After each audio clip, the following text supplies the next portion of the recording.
Attorney General Ford, thanks for being with us and talking about your run for governor. I know a lot of people might know you, they see your name, and they've seen you on TV and in politics for quite some time here in Nevada, but let's talk about how you got to this spot, how you got to even where you are right now, and then we'll talk about why you wanted to run for governor.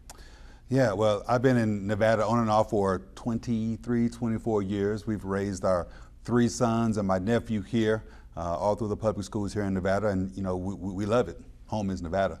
I first moved here to work for a federal judge, was working at a law firm, and then I was in the state Senate, ultimately rising to the level of majority leader, and now serving as Attorney General, looking to become the state Senate's governor with the same focus. The focus has always been to represent the entirety of the Nevada family, to ensure that they have someone in office who's looking out for them, that can allow them to achieve their next level in life.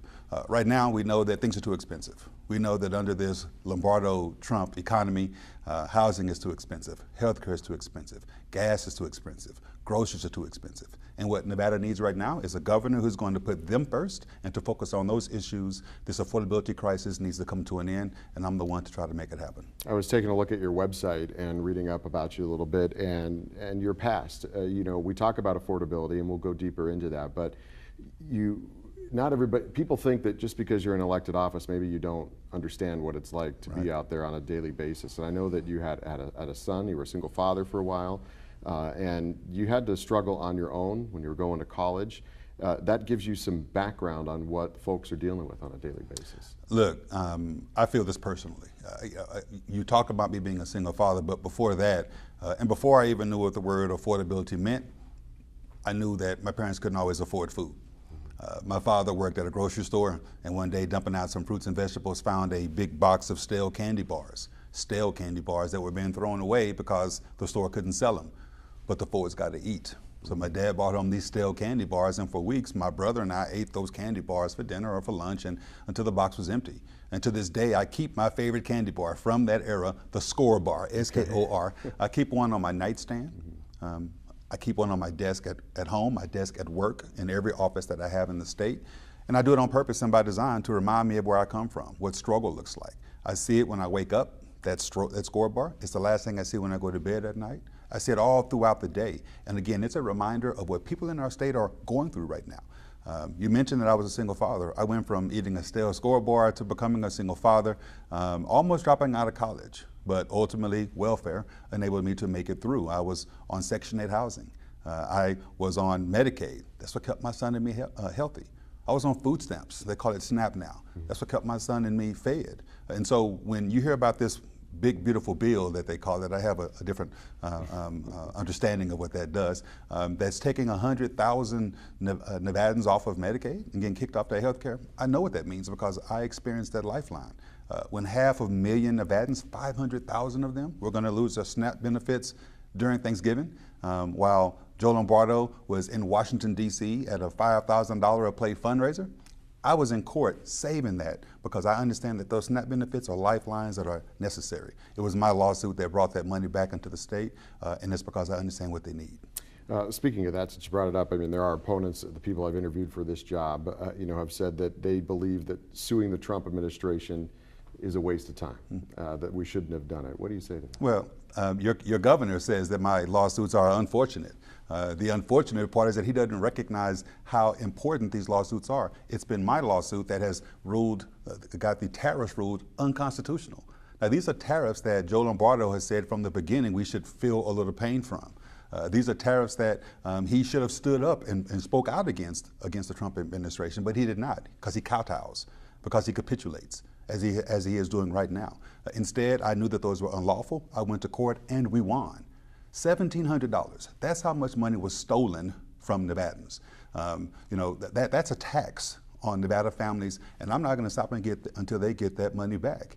Even though your governor, Joe Lombardo, has said we don't deserve a refund of that unlawful tax that was imposed upon us. I'm going to continue standing up against Donald Trump because it's a matter of the rule of law. And that's just one example. I can give you other examples of, in the education context, how the moment Donald Trump said he wanted to demolish the Department of Education, Joe Lombardo jumped right on board. writing an op-ed saying, yeah, we should demolish the Department of Education. We get $1 billion a year from the Department of Education. It's that same Department of Education that enables people to participate in programs like Project Upward Bound that I participated in, that enabled me to get out of tough times and tough neighborhoods and ultimately transition to Texas A&M University. This governor should be standing up for Nevadans and not lying down for Donald Trump. Let's talk about some of the issues. Housing. We have an affordable housing crisis, or just even a housing crisis in the state of Nevada right now. A lot of corporate ownerships of homes. It might be one area where the president and you might agree on not having the corporate ownership of homes in the state. How do you fight that from the governor's office? Well, the president does agree with me. Let's get this straight. It's been my colleague, Senator Dina Neal, a Democrat from West Las Vegas, from the west side of Las Vegas, who ran a bill, not once, not twice, but essentially 3 times, that could have addressed exactly what you've just described: corporate home ownership of homes in our neighborhoods that are pricing people out of their neighborhoods. She passed the bill. It went to the governor's desk. He vetoed it. And then the second time it couldn't reach him because he told his Senate colleagues to kill the bill so that he didn't have to address it. I'm going to sign that bill. As the president has acknowledged, corporations don't live in homes, people live in homes. And it's the people that I'm looking out for. Do you think you could work with the president? Absolutely. On anything that, anybody who's willing to help make life more affordable for Nevada, I'm willing to work with. But make no mistake about it, I'm going to do it with or without him. And there are other examples where I've had to do things without him because he's contended, for example, that he wants to help us address trafficking issues, sex trafficking issues. But he cuts funds that are allocated toward law enforcement to do those things. We'll continue to stand up to protect the people of this state, and I'm going to do it with or without him. Let's talk a little bit about, speaking of protecting folks, opioid. You've made some pretty big settlements as Attorney General. How do you continue to fight that crisis? Because it just seems to get bigger and bigger. You know, what's interesting about that fight is that we are we're proud of bringing in $1.2 billion in order to affect this crisis that was wrought upon us through fraudulent acts from companies and whatnot. But it's interesting because the very first settlement that we got was one that I went alone on to get. My other 55 Democratic and Republican colleagues from the states and territories agreed to a settlement. I didn't think that settlement was enough for Nevada. It would have given us $6.5 million or so out of a $500,000 settlement. I went in alone and I got $45 million, almost 7 times as much for the state, because I'm willing to stand up and ensure that Nevadans are protected. That's what my job is, and that's always at the forefront of my mind. Energy is a big issue right now, specifically, obviously, gas prices. But we talk a lot about energy here in the state of Nevada when it comes to how we make it and how we make it more affordable for people. Do you have a plan on how to make energy more affordable for Nevadans? No, absolutely. One of those plans is to continue to invest in solar. We are in a desert with plenty of sun, and we should be capitalizing on that form of green energy. Unfortunately, we have a presidential administration and a governor who is not willing to stand up for the industry and the jobs, the good union jobs that industry can bring. I'm in court right now suing, yet again, another unfortunate lawsuit, as Lombardo would describe it, to get $180 million that the Trump administration owes us for the Solar for All program. That's one of the things that I'm going to do, and I'm governor, stand up to Donald Trump and get the money back that's owed to us. But we're also going to continue to invest in opportunities for additional, whether it's geothermal, other forms of renewable energies, and green energy, so to speak, and to continue focusing on good-paying union jobs. You have on your website, talent is universal, access is not when it comes to education. Local school districts struggling a little bit, they're struggling with their budget. How do you address that from Carson City? Well, one of the things you do is to show your priorities through your budget. One of the things that I talk about is it's one of the worst stats for this state. 1 in 4 children don't know where their next meal is going to come from. I was actually one of the kids in Texas who didn't know where his meal was coming from. I talked about that. I was taking stale candy bars to school to eat for lunch, and we had an opportunity to sign a bill that would have provided guaranteed school meals for our children. Governor Lombardo vetoed that bill, claiming it was a waste of money and we didn't have enough money for the waste. As a student who was hungry, I understand that it's hard to learn in class when you're hungry. As a teacher who was teaching kids who were hungry, I understand that money would have been better spent on school lunches than what he spent it on, $25 million on office furniture. Listen, I would sit on the floor if it meant that my children could eat. It starts with priorities, and my budget will demonstrate education as a priority, and we will do what's necessary in order to improve our circumstances. This state is pretty split down the middle when it comes to a lot of statewide races. The last election you won in 2018 by 0.4%. How do you look forward at November?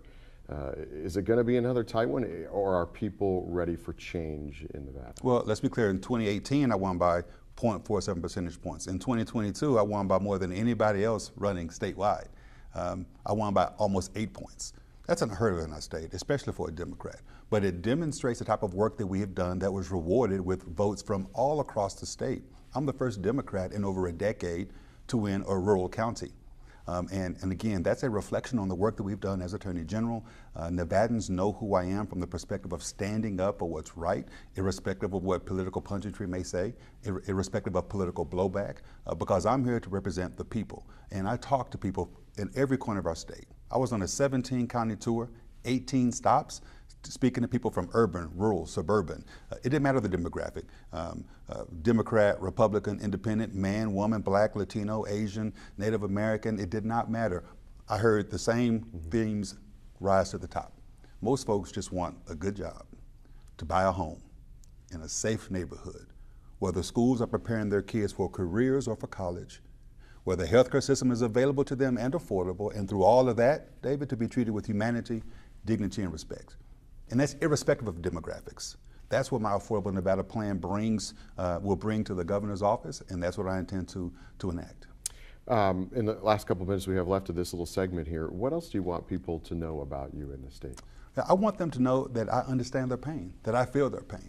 I come from a circumstance where, again, we didn't have much, but it was opportunities like education that are under attack every single day. Just today, I sued the federal administration again because they have the nerve to claim that nurses are not professionals.